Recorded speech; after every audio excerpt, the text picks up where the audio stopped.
Hidden under this security cover is the most destructive force ever devised by man, an atomic bomb. The energy of 10,000 lightning bolts, enough to wipe out a city of 200,000, is packed within this harmless-appearing case.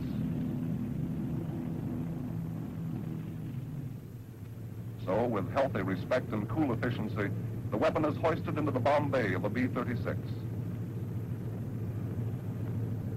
For this is another bombing mission conducted by the Air Force in conjunction with the Atomic Energy Commission to test new weapon ideas, to devise effective handling techniques and delivery methods suitable under any and all conditions of weather and warfare. Now, the loading completed, the B-36 is on its way.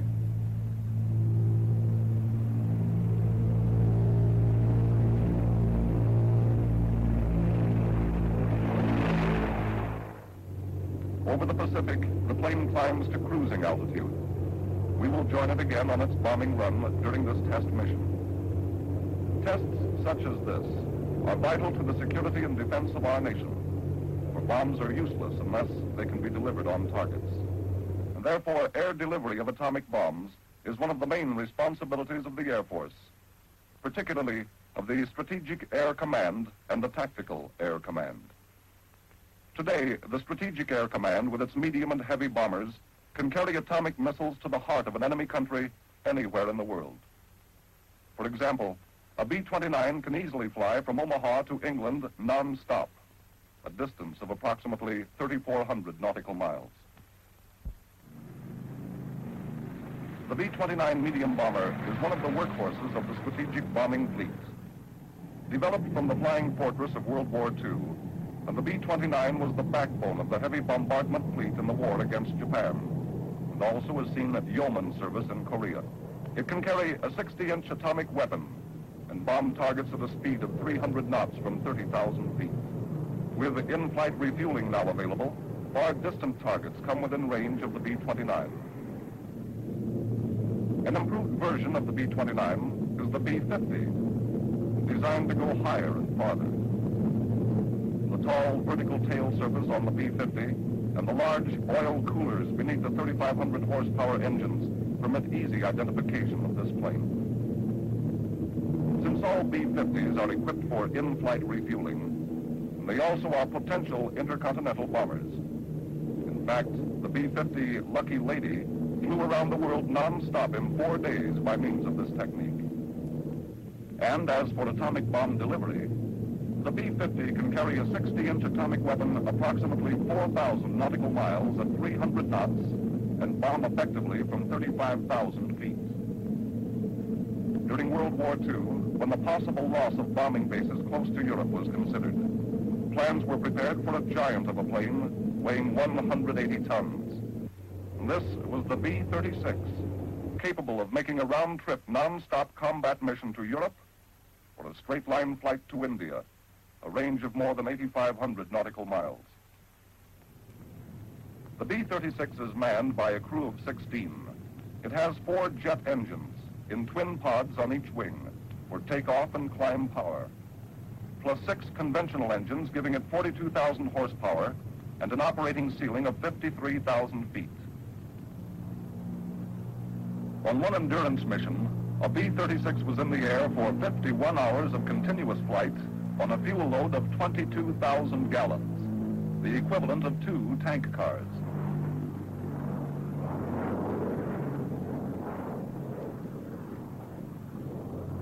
In this exhibition of carpet bombing, a tremendous load of 84,000 pounds of bombs pouring out of 4 bomb bays of the B-36 creates a highway of destruction on the earth.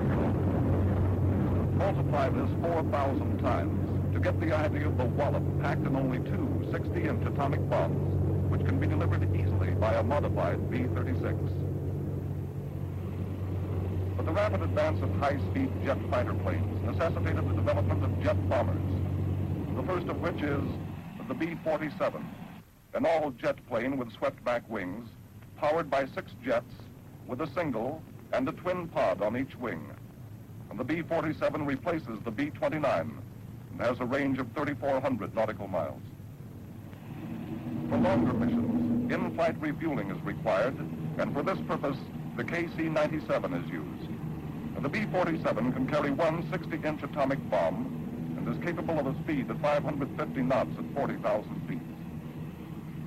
A crew of only 3 men operate the B-47, and therefore each man serves in more than one capacity. As an example, the man in the nose has a triple threat function as bombardier, navigator, and radar man. On short takeoffs with a maximum load and a short runway, 18 JATO bottles are used for additional power.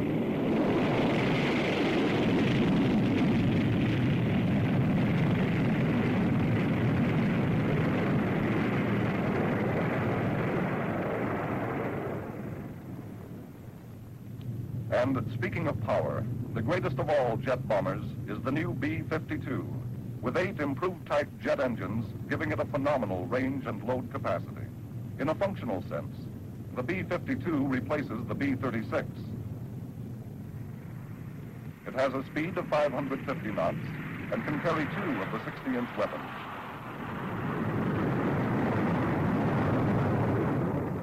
Both the B-52 and the B-47 use the parachute braking method to slow down landing speed.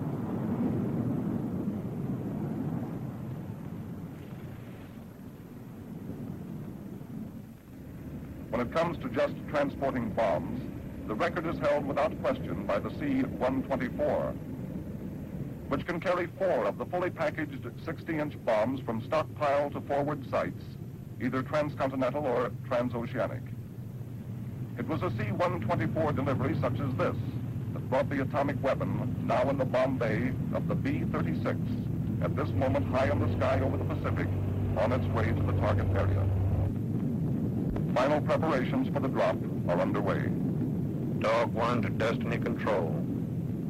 Leveling out at 8,500 feet for IFI. Now, this flight is a test of a new weapon. So, black curtains are on the windows as protection against heat and light from the burst.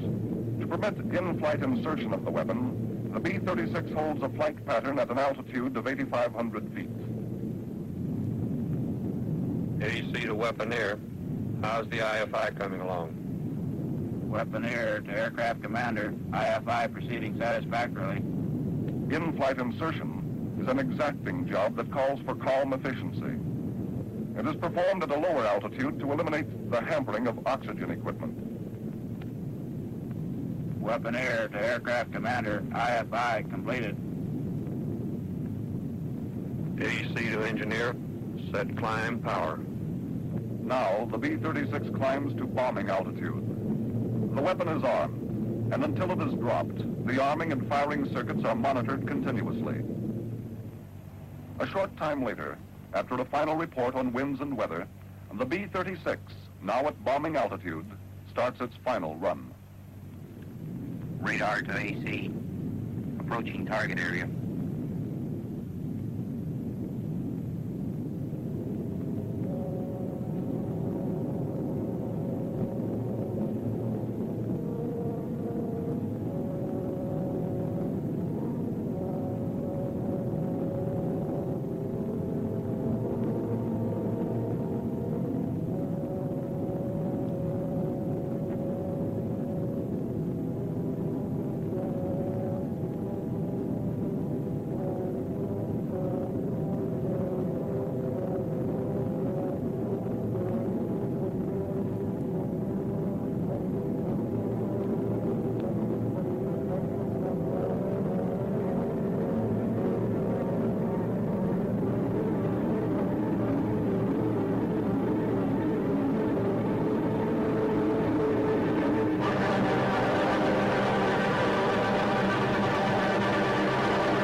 These huge atomic exclamation points in the sky punctuate the record written by the Air Force as it acquires experience for strikes on strategic enemy targets with the atomic bomb. And as smaller atomic weapons are developed, their tactical use becomes a reality. The Tactical Air Command with the use of atomic weapons is better able to fulfill its mission of gaining air superiority. interdicting enemy supplies and troops moving to the front, and providing close support to friendly troops. Among the aircraft in tactical use is the B-45, powered by 4 jet engines, 2 in a pod on each wing. It carries a crew of 3. Here, the B-45 is being loaded with a 30-inch Mark 7 weapon.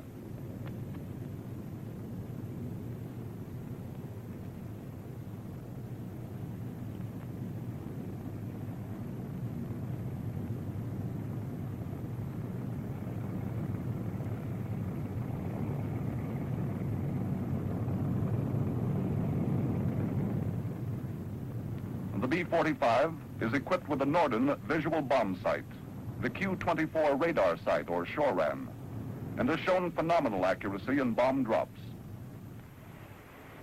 This light bomber makes a very stable bombing platform.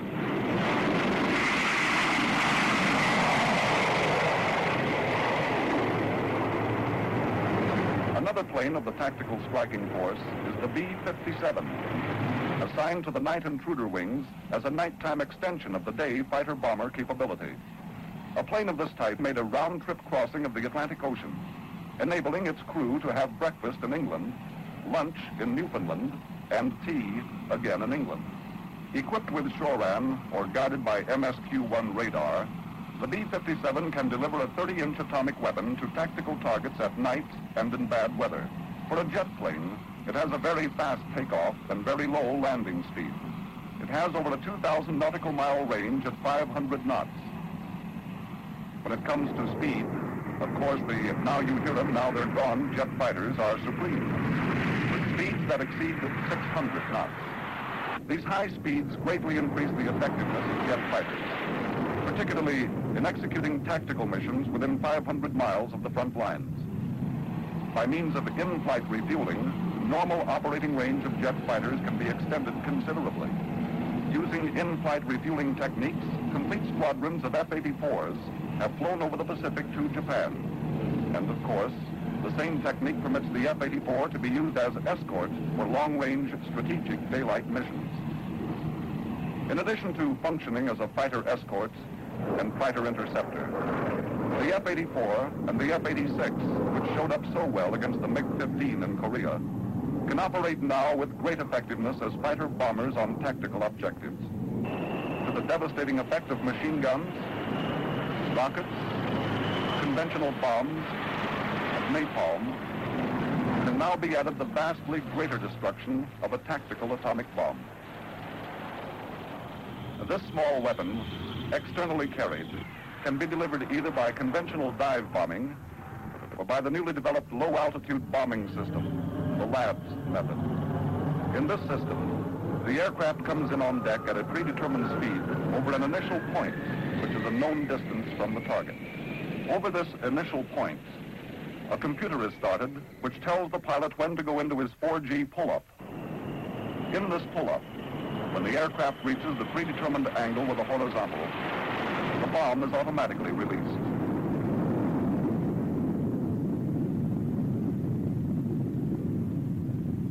And the aircraft continues its maneuver to escape the effects of the bomb, which is lobbed with pinpoint accuracy to the target.